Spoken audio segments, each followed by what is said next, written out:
For the first time in 50 years, a brand new home costs less than a used one. The millennial generation just officially split into two completely different economic realities, and buyers are still filing mortgage applications despite everything.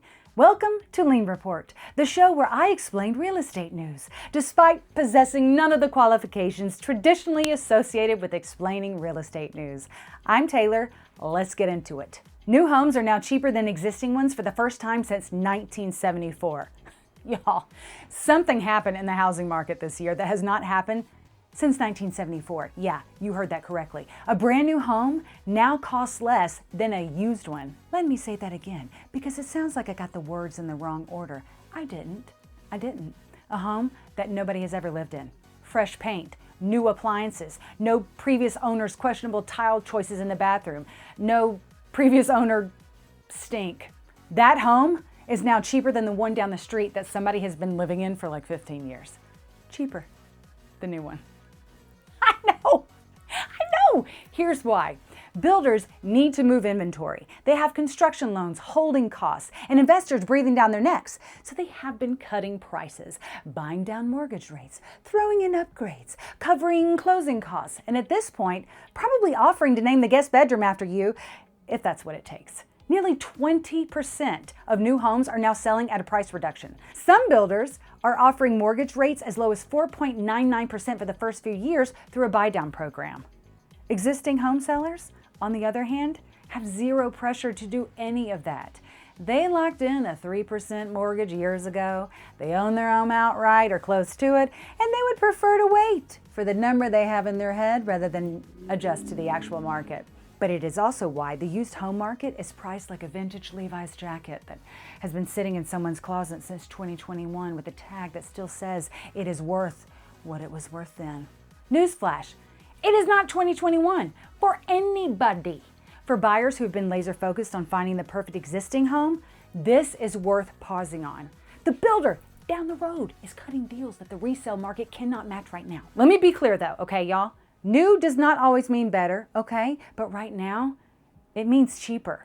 And cheaper is not nothing. And yes, that was a double negative, but it was worth it. I made my point, right? Okay, moving on. Let me fix my hair again. I curled it too much today. Here we go. Pending sales fell. The sky did not. Buyers pulled back again, but the market has more going for it than headlines suggest. Pending home sales fell again this week, down 1.3% to their lowest level in 3 months, according to Redfin. Rates are at an 11-month high. Prices are sitting at just about $900 shy. Prices are sitting just about $900 shy of their all-time peak. The Iran war is back. The economy feels uncertain. I know, but no. Don't go. Stay with me.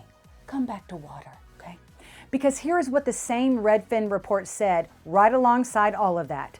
There are more sellers than buyers in the market right now, which sounds like bad news. But if you're a buyer, that is actually the most useful sentence I have said all episode. More sellers than buyers means you have negotiating power. You've got time.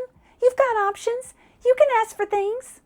Maybe not all things, but never hurts to ask, right? For 3 years, buyers in this market have been showing up to open houses, waiving inspections, writing love letters to sellers. Stop doing that. It's really manipulative.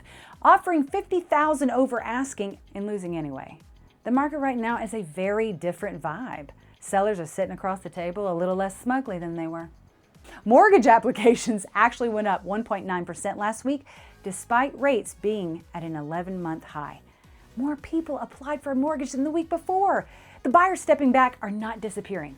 They're just checking the weather before they leave the house, and the forecast is actually improving. Demand has not gone anywhere. It is just wearing a very cautious outfit right now. And cautious buyers in a market with more sellers than buyers are buyers who are about to get a deal, y'all. Okay, next headline. The millennials have split into two different shows.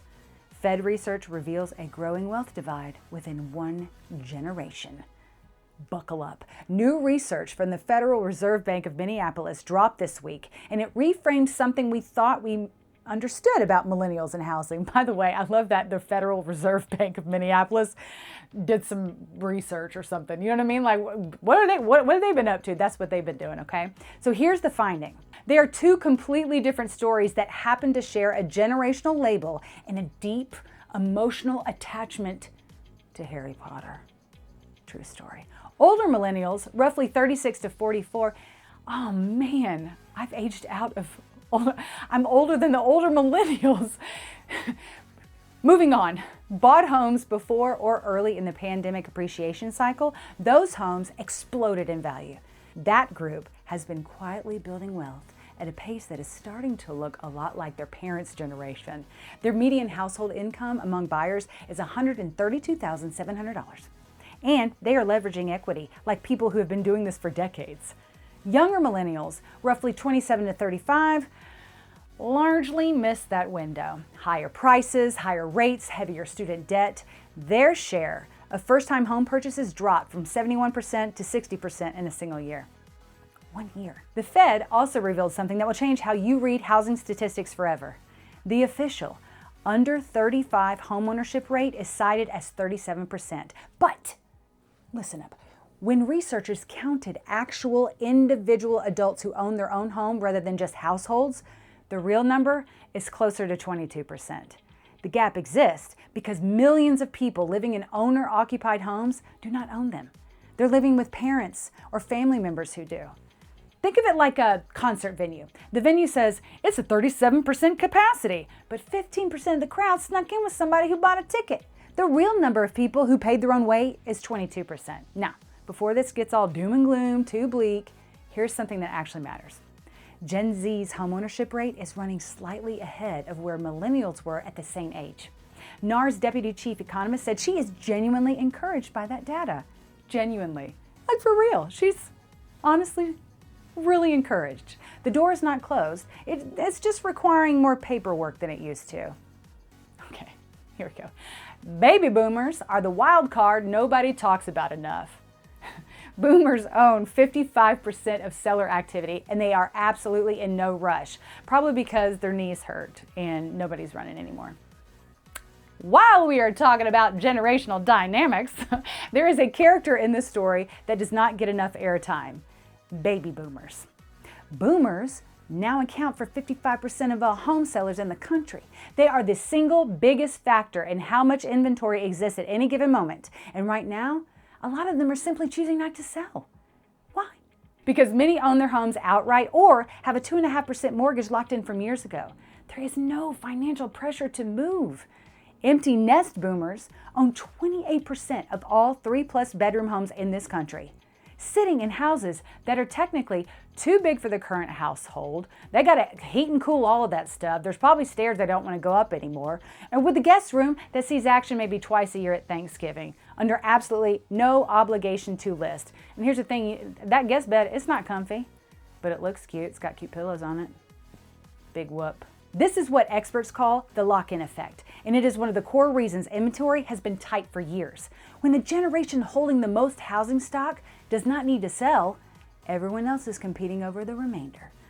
But here's the silver lining. Yay! Most headlines skip entirely. That dynamic, sorry boomers, cannot last forever. Boomers will eventually downsize, move to retirement communities, or pass homes on to their families, or move into that cool basement suite with a half-sea kitchen. When that happens at scale, it will be the largest generational transfer of housing inventory. Housing inventory? Okay, let me draw that again. It will be the largest generational transfer of housing inventory in American history. We're not there yet, but every year we get a little closer. The housing market's biggest unlock is sitting in a 3-bedroom house somewhere in the suburbs, perfectly comfortable with no plans to move on your timeline. Be patient and maybe be nice to those boomer relatives in the meantime. Wink, wink. Okay, applications are up, and that is the number that matters. Mortgage applications rose 1.9% last week despite 11-month high rates. Last one. And I want to end here because this is the number I keep coming back to all week. Mortgage applications went up 1.9% last week. Rates are at an 11-month high. Pending sales are down. The news cycle is full of words like plunge and drop and hurt. That's how negative they are, right? And yet more people applied for a mortgage last week than the week before. So egg on your face, bad words. That's not an accident. That is not people who did not read the news. That is buyers who read every single headline, looked at their rent payment, looked at their savings account, looked at the home prices that are still slowly ticking upward, and did the math. And the math said, waiting's not free either. Every month someone delays is a month of rent paid instead of equity built, a month of prices potentially drifting higher, a month of the market moving without them. Freddie Mac's chief economist said this week that even with purchase demand softening, the backdrop for Freddie Mac's chief economist said this week that even with purchase demand softening, the backdrop for prospective homebuyers is modestly improving. Inventory up, affordability better than last year, direction right. Oh, direction like right, whatever, how, it doesn't matter. Moving on. That wasn't a funny joke. Modestly improving, not a parade, not a fireworks show, just the quiet, unglamorous, completely real signal that things are moving in the right direction, which after the last few years of housing news, honestly feels like enough. What a week, right? New homes are cheaper than used ones. I love that we're saying used ones, like used cars or, I don't know, the goodwill for home purchasing. Anyway, what a week. New homes are cheaper than used ones for the first time since 1974, which is a sentence I genuinely did not expect to say out loud. I have said that in a couple of episodes. I cannot believe I said this out loud, but I did because I had to read it off a teleprompter. Millennials have officially split into two completely different financial realities. Baby boomers are sitting on a mountain of inventory with lots of bedrooms that they have every right to hold on to, I guess, for as long as they want. I get it. Buyers pulled back, but mortgage applications went up anyway because apparently some people just decided to stop waiting. The housing market is complicated. It's messy, y'all, occasionally maddening, and somehow still full of people figuring it out. That is kind of the whole story every week. I'm Taylor. This has been Lien Report, real estate news for everyone. See you next week. Wink. See you next wink. Thanks for watching Lien Report here with Taylor Rogowski with my dress with my pockets. Go check it out, subscribe, hit a bell. What else do you need to do? Oh, comment. Just so I'm not commenting on my own. I got in trouble for commenting on my own feed, my own videos, whatever. I washed my hair for this episode, so watch it. Do you know how hard it is to wash hair? It's not that hard. Is that it?